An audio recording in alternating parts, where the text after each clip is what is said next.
हो, बस जरूरी है तो आपके ठानने की, आपके मानने की, आपके अंदर उस तलब की जिसके बलबूते पर आप सामाजिक परिवर्तन या किसी भी परिस्थिति को बदलने का मादा रखते हैं। मेरे साथियों, महापुरुषों के तौर पर हम किसी को दरकिरार नहीं कर सकते, किसी को अलग नहीं रख सकते, लेकिन जब पहला पड़ाव आता है इस देश में परिवर्तन का, तो बाबा साहेब अम्बेडकर के जीवन में, जैसा कि प्रभारी जी ने बताया कि उन्होंने आपको एक ऐसा अधिकार दे दिया, वोट का अधिकार, ऐसा संविधान दे दिया जिसके बलबूते पर सबको एक जैसा कुछ करने की चाहत हो, तो सबके पास एक तरह के अवसर हो। और वह पड़ाव इस बात का था कि बाबा साहब ने पूरी जिंदगी जो जीवन संघर्ष किया, उन्हें मौका मिला इस देश का संविधान निर्माता बनने का, और उसी की बलबूते पर आज यह बहुसंख्यक समाज भले ही गरीब है, आर्थिक स्थिति से बहुत मजबूत नहीं है, भले ही पूरी तरह से अभी जुड़ा नहीं है, लेकिन यह आज इस देश की तीसरी सबसे बड़ी राष्ट्रीय पार्टी बहुजन समाज पार्टी के तौर पर इस बैनर को आज भी संभाले हुए है, जिसमें सहयोग है माताओं का, बहनों का, जिसमें सहयोग है इस देश के नौजवानों का, और जिसमें सहयोग है इस देश के बुजुर्गों का। साथियों, अगर भारत देश की महान होने की परिकल्पना आप करते हैं, तो बिना इस देश के पिछड़े के यह देश महान नहीं हो सकता। जब आपको संविधान के बलबूते पर बाबा साहेब अम्बेडकर द्वारा अधिकार मिले, उन्हीं अधिकार के बलबूते पर मान्यवर साहब ने इस देश को दूसरा पड़ाव दिया, और असल मायनों में अगर इस देश के पिछड़ों की स्थिति में अगर कुछ बदलाव आया है, इस देश के बहुजन समाज की लोगों की स्थिति में कुछ बदलाव आया है, तो उस दूसरे पड़ाव के बलबूते पर आया है। मेरे साथियों, पहला पड़ाव संविधान का था, तो दूसरा पड़ाव उस संविधान के बलबूते पर जो आपको हक मिलेगा, जो इस देश में तलवार की लड़ाई को हटाते हुए, भारत देश में राजतंत्र को हटाते हुए अगर कुछ हो सकता है जिसमें कलम की लड़ाई शामिल है, उस कलम की लड़ाई को बाबा साहब ने अगर आपको देने का मौका दिया, तो उसे पूरा करने का, उस पटल पर लाने का, राजनीतिक तौर पर आपको मजबूत करने का अगर किसी ने काम किया, तो मान्यवर कांशीराम साहब वो नाम है, और वही वो दूसरा पड़ाव है जिसके बलबूते पर हमारे सामने हम नहीं जानते किस मजहब के लोग बैठे हैं, किस जाति के लोग बैठे हैं, किस वर्ग के लोग बैठे हैं, किस परिस्थिति के लोग बैठे हैं। महाराष्ट्र प्रदेश में आए हैं, और महाराष्ट्र प्रदेश के तौर पर कुछ जिले ऐसे हैं जो देश की पहचान हो सकते हैं। उसमें मुंबई शहर भी ऐसा है जो भारत देश की इकोनॉमिक आर्थिक राजधानी माना जाता है, इकोनॉमिकल कैपिटल, फाइनेंस कैपिटल माना जाता है। मेरे साथियों, लेकिन इतनी गगनचुंबी इमारतों को देखते हुए, पूरे महाराष्ट्र का दौरा करते हुए हमें मौका मिला कि बहुजन समाज पार्टी के महाराष्ट्र प्रदेश के कार्यालय,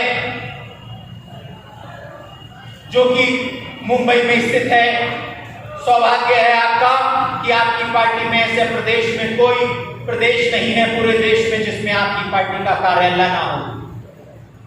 और मेरे साथियों, महाराष्ट्र को, मुंबई को देखते हुए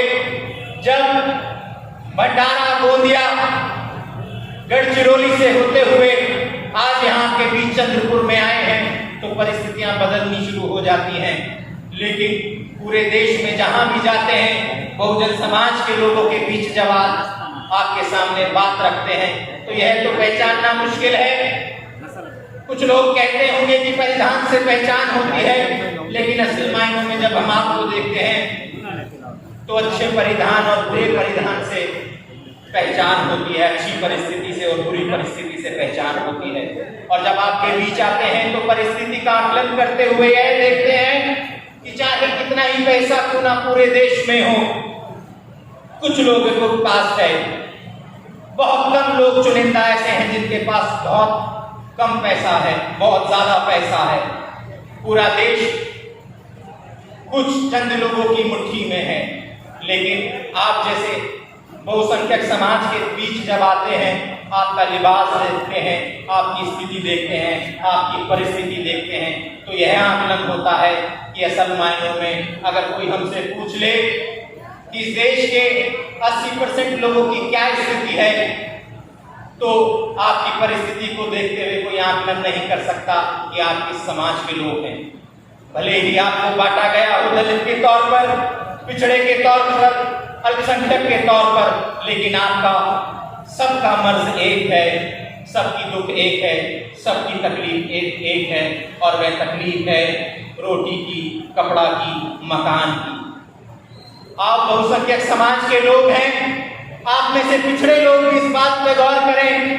दलित लोग भी इस बात पे गौर करें, मुस्लिम समाज के व्यक्ति भी इस बात पर गौर करें, और देश के सर्वजन समाज के ही व्यक्ति क्यों ना हो जो इस देश में मेहनतकश, ईमानदारी की विचारधारा पर चलना चाहते हैं, वह भी गौर करें कि अगर पिछड़े से पूछा जाए, चलिए हम बात करते हैं कैटेगरी के तौर पर ही, और कैटेगरी के तौर पर अगर पिछड़े से पूछा जाए कि ऐसे कितने उद्योगपति हैं जिनको आप इस देश में एक कैटेगरी में रखना चाहते हैं या एक कैटेगरी में वह आते हैं। आप भी मेरे सामने हैं, पढ़े लिखे समाज के, बाबा साहब के संविधान के बदौलत आप भी आज पढ़ लिख गए हैं, लेकिन अभी मध्यम स्थिति में हैं। लेकिन आपको सवाल समझ आना चाहिए कि ऐसे कितने उद्योगपति हैं जो इस देश में ए कैटेगरी में आते हैं, बी कैटेगरी में आते हैं, सी कैटेगरी में आते हैं। कहने का मतलब ए श्रेणी में आते हैं, बी श्रेणी में आते हैं या सी श्रेणी में आते हैं। और आप जब पूरे देश के किसी भी कंपनी, बड़ी बड़ी पूंजीवादी कंपनियां हैं, बड़े बड़े सेटअप हैं, बहुत बड़ी बड़ी इंडस्ट्रीज हैं, और जब आप आकलन करेंगे कि अगर पिछड़ा पिछड़े का आकलन कर ले कि कौन सी कंपनी का जो ऑनर है, कौन सी कंपनी का जो मालिक है वो मेरे समाज से आता है, यह आकलन हमें नहीं करना, आपको करना है। मैं आपके सामने सिर्फ सवाल रख रहा हूं। दलित समाज के लोग यह आकलन करें कि इस देश का कौन सा ऐसा इंडस्ट्रियलिस्ट है, कौन सा ऐसा व्यवसाय है जो इस देश में जाना जाता हो। मैं आपसे पूछना चाहूंगा कि कितने लोग हाथ उठाकर बताएं जो इस देश के बहुत बड़े बिजनेसमैन जो दलित श्रेणी से आता हो, आप जानते हो। हाथ उठाकर बता सकते हैं अगर आप कोई लोग इस देश के 150 करोड़ के लगभग आबादी पहुंच गई है, और 100 करोड़ से ज्यादा, 125 करोड़ के आसपास तो इस देश के बहुसंख्यक समाज के लोग हैं। मैं समझता हूं आपको मेरा प्रश्न समझ में आ रहा होगा। ठीक उसी प्रकार इस देश के पिछड़े समाज के लोग भी यहां इस हॉल में मौजूद होंगे। वह बताएं कि इस देश का पिछड़े समाज का व्यक्ति कौन है जो इस देश की बहुत बड़ी कोई व्हीकल कंपनी चलाता हो, कोई बहुत बड़ी इंडस्ट्री चलाता हो, या कोई बहुत बड़ा इस देश का नामी ग्रामी व्यवसाय हो। और बात अगर आती है तो हमें व्यक्तिगत नहीं होना चाहिए। हमारी जिम्मेदारी इस बात की नहीं कि हम दलित हैं, हमारी जिम्मेदारी इस बात की नहीं कि हम पिछड़े हैं, हमारी जिम्मेदारी मात्र इस बात की होनी चाहिए, नहीं होनी चाहिए कि हम अल्पसंख्यक समाज से आते हैं। हमारी जिम्मेदारी इस बात की होनी चाहिए कि अगर हमारा मर्ज एक है, हमारा एक दर्द है, हमारा देश एक है, तो हमारी परिस्थितियां इतनी विपरीत क्यों हैं कि इस देश में किसी की संपत्ति बढ़ते हुए 20 लाख करोड़ पहुंच जाती है और आज भी इस देश के अधिकतम लोग शाम की उनकी पेट की भूख कैसे पूरी हो, उस लड़ाई में दिनों दिन जद्दोजहद करते हैं, दिनों दिन संघर्ष करते हैं और यह बात सोचते हैं कि कल का दिन कैसा होगा, कल का भविष्य कैसा होगा, मेरी जिंदगी कैसे बीती। महिलाओं को यह सोचना चाहिए कि जो संघर्ष हमने किया, आने वाले भविष्य में हमारी जो पीढ़ियां हैं, हमारे जो बच्चे हैं, वो इस संघर्ष से कैसे गुजरेंगे, कैसे वो काम करेंगे, वह इसलिए सोचना चाहिए। इस देश में जो वर्तमान की परिस्थिति है, वह भारतीय जनता पार्टी की 4 लोगों की सरकार है, जिसमें 2 लोग व्यवसायी के तौर पर इस देश की राजनीति को व्यवसाय बना दिए हैं और 2 लोग उन्हें बेचने के लिए आपके सब हक अधिकार बेचने में लगे हुए हैं। साथियों, समझना आपको पड़ेगा, हम किसी के खिलाफ नहीं हैं, हमने कभी खिलाफत की राजनीति नहीं करी है, लेकिन समझना आपको पड़ेगा कि 2 पूंजीपति लोग अगर इतने ज़्यादा महत्वाकांक्षी हो जाएं और उनकी महत्वाकांक्षा को पूरा करने के लिए, अपनी राजनीति को बचाए रखने के लिए अगर 2 लोग इस देश का सौदा करते हुए उनसे यह बात करें कि अब खरीदने वाले आप हैं और बेचने वाले हम हैं और हमें बेचने के लिए इस देश के पूरे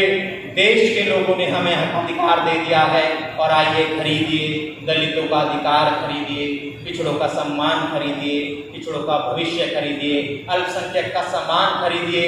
मुस्लिम समाज का अभिमान खरीदिए, इस देश में नौजवान का जो हक अधिकार है वो खरीदिए, इस देश में महिला की जो इज्जत बाबा साहेब अम्बेडकर ने संविधान के तौर पर देना चाहिए थी, उनका हक अधिकार संविधान के तौर पर देना चाहिए था, आइए